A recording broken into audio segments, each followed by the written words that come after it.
Olá, sejam muito bem-vindos e bem-vindas de volta aqui ao nosso espaço no Positivo e Próspero. Sintam-se em casa porque aqui a gente cultiva harmonia e prosperidade. É isso aí. Um prazer estar aqui novamente. E aí, como é que estão as reflexões sobre o poder interior? Já começaram a notar algumas mudanças positivas acontecendo na vida? A gente adoraria saber. Compartilhem com a gente nos comentários. É sempre bom trocar essas experiências, né? Motiva todo mundo. Com certeza. Bom, estamos seguindo juntos nessa jornada incrível, estudando um clássico atemporal do mentalismo, o Sistema da Chave Mestra, Alcance a Harmonia, o Sucesso e a Prosperidade, do grande Charles F. Haanel. Uma obra realmente fundamental. E este é o nosso encontro dedicado à 16ª parte dessa obra transformadora. E olha só, ao todo serão 24 conversas como esta, cheias de reflexões para a gente alcançar e expandir a harmonia, o sucesso, a prosperidade. E já passamos da metade do caminho. O tempo voa quando a gente mergulha nesses conhecimentos, né? Voa mesmo. E para quem está chegando agora ou talvez perdeu algum passo, fica o convite carinhoso para conferir os episódios anteriores lá no canal. O Haanel constrói o raciocínio gradualmente, sabe? Cada parte se conecta com a outra. É verdade. A construção é bem progressiva. E a conversa de hoje, olha, mergulha em conceitos bem poderosos sobre riqueza, sobre ideais, a força do pensamento, com umas reflexões muito aplicáveis para os nossos dias agora em 2025. Ah, que ótimo! Então fiquem com a gente até o final, porque vamos desvendar juntos como esses ensinamentos podem ser, assim, verdadeiras chaves para transformar a nossa realidade. Excelente. Ok, vamos então desdobrar isso. A parte 16 começa com uma ideia interessante sobre ciclos, né? Sim, ele introduz a chamada lei da periodicidade e também uma lei setimal. Setimal, de 7. Isso. Ele fala daqueles ciclos gerais, sabe? Nascimento, crescimento, frutificação, declínio, e depois aplica isso em ciclos de 7 anos na vida humana. Infância, meninice, adolescência, crescimento pleno, período construtivo, depois reações e mudanças, e por fim, reconstrução. Interessante essa visão cíclica. Pois é. E a ideia por trás disso, me parece, é ajudar a gente a entender que mudanças e até o que a gente chama de erros ou dificuldades fazem parte de um processo maior, de um ritmo natural. Ah, tira um pouco o peso, né? Vê como parte de um ciclo. Exato. Ele conecta isso, de leve, com a ideia de que entender as leis espirituais, as leis da mente, permite transformar essas dificuldades em bênçãos. Ele até menciona, numa nota, algo sobre a época dele, a possibilidade do mundo estar entrando num 7º período, tipo uma era de renovação, um milênio. Uma visão otimista da época, então. Mas pelo que entendi, o foco principal dessa parte muda logo para a questão da riqueza. É isso? Muda sim. Ele define riqueza de um jeito bem específico. Diz que são todas as coisas úteis e agradáveis que possuem valor de troca. Valor de troca. Essa parece ser a palavra-chave aí. Exatamente. E o ponto central para ele não é ter por ter. O valor da riqueza está na capacidade dela ser um meio para realizar ideais. Ah, então a riqueza não é o objetivo final. De forma alguma na visão dele. É uma ferramenta. Ele é bem direto. A riqueza não deve ser desejada como um fim, mas como um meio. Acumular por acumular não teria sentido. Essa distinção é crucial, né? Meio versus fim.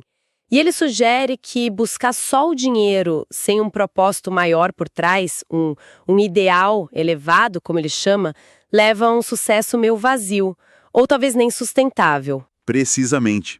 É como você falou antes, ter um carro potente sem saber para onde ir. Ele até cita o Prince Mulford dizendo que o homem de sucesso é o homem possuído do maior entendimento espiritual. Entendimento espiritual ligado ao sucesso material. Interessante essa conexão. Sim, e Haanel argumenta que a origem das grandes fortunas, como as de Carnegie, Harriman, Lipton, que ele menciona, pessoas que começaram com pouco, não estaria só nas circunstâncias, mas num poder superior, espiritual, que eles souberam acessar. Ah, entendi. Não é só sorte ou trabalho duro, tem algo a mais. Tem essa dimensão da conexão com o poder interior, uma força mental e espiritual direcionada. Isso me lembra o exemplo que ele dá do Henry Flagler, da Standard Oil. Aquela história do repórter perguntando se ele realmente tinha visualizado todos os trilhos, os trens. E o Flagler responde que sim, que viu muito claramente. Exato. É um exemplo forte dessa ideia de idealização, de concentração, de visualização como base para o sucesso industrial, né? A Hanel vê isso como uma prova desse poder espiritual em ação. E essa capacidade de visualizar nos leva direto ao coração do capítulo, o poder criativo do pensamento. A ideia central de que o pensamento vem antes e determina a ação. Isso. Ele estabelece uma sequência. Pensamento gera ação, que gera condição. A nossa experiência, a nossa realidade, seria um reflexo direto dos nossos pensamentos predominantes. Ele usa até uma metáfora forte, né? O pensamento como matéria plástica. A gente molda a nossa vida com ele. Exatamente. Nada seria por acaso, tudo seguiria uma ordem, os grandes realizadores seriam, por natureza, idealistas, sempre buscando um padrão mais elevado. E a forma como esses pensamentos se fixam nos nossos estados mentais, emocionais, é o que constrói nossa vida diária. Mas aí fica a pergunta, né? Se o pensamento é tão fundamental assim, como é que a gente pode direcionar ele de forma eficaz? Não é só pensar positivo e pronto, imagino. Boa pergunta. E ele não deixa isso solto. Ele detalha o que seriam os 3 componentes para um pensamento eficaz. Um pensamento que realmente cria a realidade que a gente deseja. Quais são esses componentes? Primeiro, a forma. A clareza do pensamento. Isso depende da nitidez da imagem mental que a gente cria. Quanto mais viva a impressão na mente, mais definida a forma do pensamento. Entendi. A clareza da visão. E o segundo? Segundo, a qualidade. Isso tem a ver com a substância da mente, sabe? O material de que ela é feita. Se a mente foi cultivada com vigor, coragem, determinação, os pensamentos vão ter essa qualidade. É como a terra por plantio. Faz sentido. Mente forte, pensamentos fortes. E o terceiro?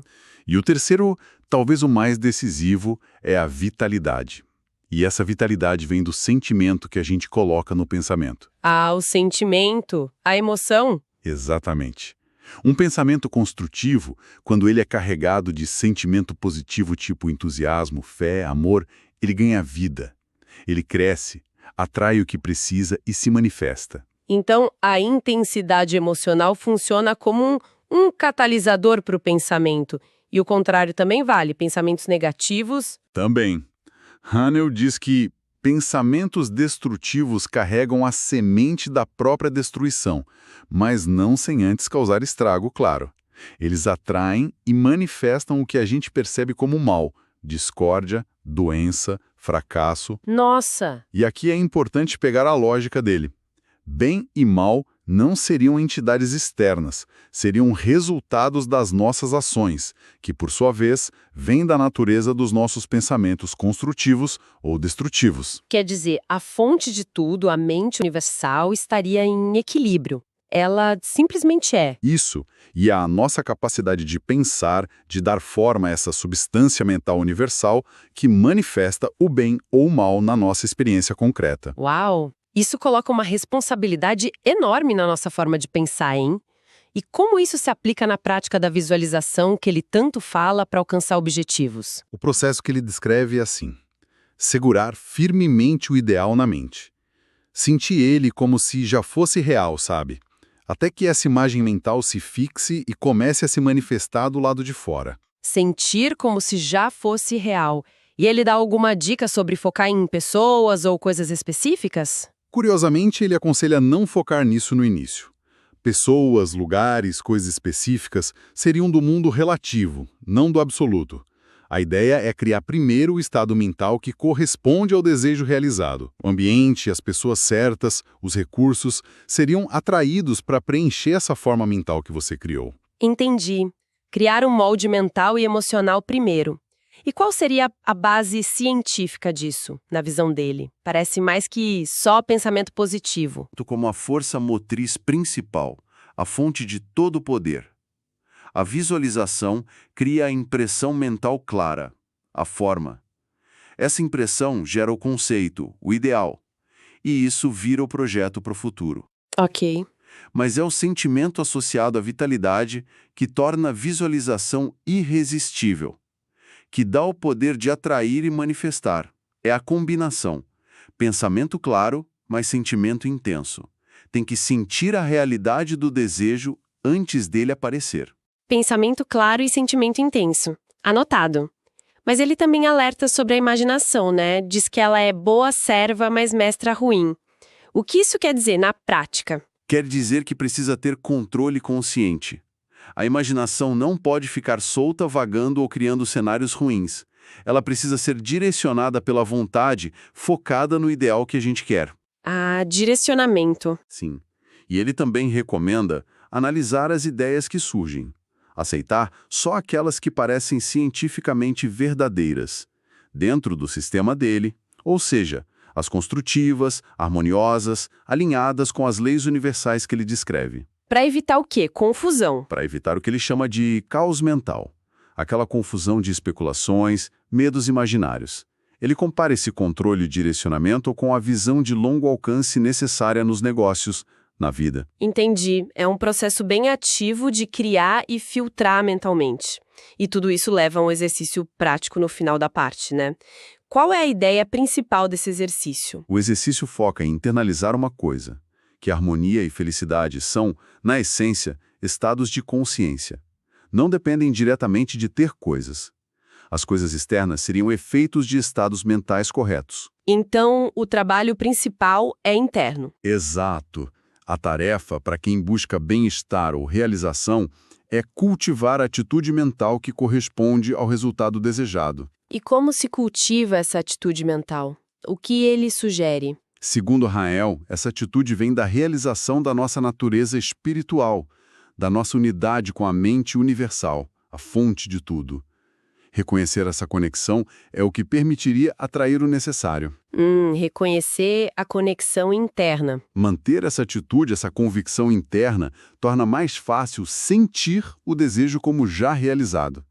É como encontrar a verdade sobre quem somos e nosso potencial. E essa verdade, para ele, é o que liberta da sensação de falta, de limitação. Ok. Então, tentando resumir os pontos principais dessa parte 16, a gente tem a riqueza como ferramenta para um ideal maior, a importância desse ideal para o sucesso verdadeiro, o pensamento como força criadora, com forma, qualidade e vitalidade vinda do sentimento, Isso. a visualização consciente e sentida como chave para a manifestação, e talvez o mais importante, a ideia de que os estados internos, harmonia, felicidade, a atitude mental correta são a causa e as circunstâncias externas são o efeito. É isso. Perfeito, uma ótima síntese. E pensando na relevância disso hoje, em 2025, talvez o grande desafio seja justamente esse, né? No mundo tão focado no ter, nas coisas externas, Sim. como a gente pode conscientemente, deliberadamente, focar no ser, cultivar essa atitude mental correta, essa conexão interna que o Rael descreve, para que as circunstâncias que a gente deseja surjam como consequência natural dessa harmonia interna, e não como resultado de uma busca externa frenética, que às vezes até desgasta. Nossa, essa pergunta é forte. Ressoa bastante. Parece que o convite dele é para inverter a lógica comum, né? Começar por dentro para poder transformar o fora. É uma inversão radical de perspectiva, sim, e ele não apresenta isso como filosofia solta, mas como um sistema mesmo, um jeito de operar a mente. Bom, essa nossa conversa sobre a parte 16 do Sistema da Chave Mestra deixou bastante coisa para a gente pensar, hein? A forma como ele conecta ideais elevados com a mecânica do pensamento, do sentimento, para gerar resultados. É, no mínimo, instigante. Sem dúvida. E para levar com a gente, talvez a gente possa se inspirar naquela citação do Henry Ward Beecher, que Hanel usa no final. Beecher fala em soltar pensamentos de ouro. Pensamentos de ouro. Fica a pergunta, né? Que pensamento realmente construtivo, que pensamento de ouro a gente pode escolher conscientemente colocar para circular hoje? Um pensamento que não só ajude a nossa vida, mas que, pela sua natureza positiva, possa ter um efeito que se expande, que reverbera de um jeito que a gente nem imagina. Uma reflexão linda e desafiadora para a gente terminar. Chegamos ao final de mais essa conversa profunda. Foi ótimo, como sempre. Nossa imensa gratidão pela companhia e pela interação de todos aqui no canal. E lembrem-se, pessoal, a gratidão é uma semente poderosa para uma vida verdadeiramente próspera. É maravilhoso ver o interesse crescendo por esses temas tão transformadores. Continuem com a gente nessa jornada de reflexão e mudança, rumo à abundância que todos nós merecemos. Fiquem ligados aqui no Positivo e Próspero. Em breve a gente traz a análise da próxima parte de O Sistema da Chave Mestra. A constância nesse estudo é fundamental para a gente realmente virar a chave para uma realidade mais positiva e próspera. A cada parte, uma nova peça do quebra-cabeça. Exato. E se essa conversa ressoou de alguma forma, deixem o seu curtir. Ainda não fazem parte da nossa comunidade? Inscrevam-se no canal, ativem as notificações para não perder nada. E compartilhem essa mensagem de positividade com quem possa se beneficiar também. Isso, espalhem a prosperidade. E para quem quiser aprofundar ainda mais, claro, recomendamos explorar a obra original de Charles F. Haanel e também navegar pelo nosso canal. Tem muito mais conteúdo esperando lá. Verdade. São mais de 80 vídeos sobre a lei da atração, temas relacionados, tudo feito com muito carinho. Aliás, um agradecimento especial à nossa comunidade que não para de crescer. Já somos mais de 160 mentes conectadas, vibrando positivo e prosperidade, rumo à abundância. Que maravilha! Gratidão a todos. Gratidão imensa. Então é isso. Nos encontramos na próxima. Até lá.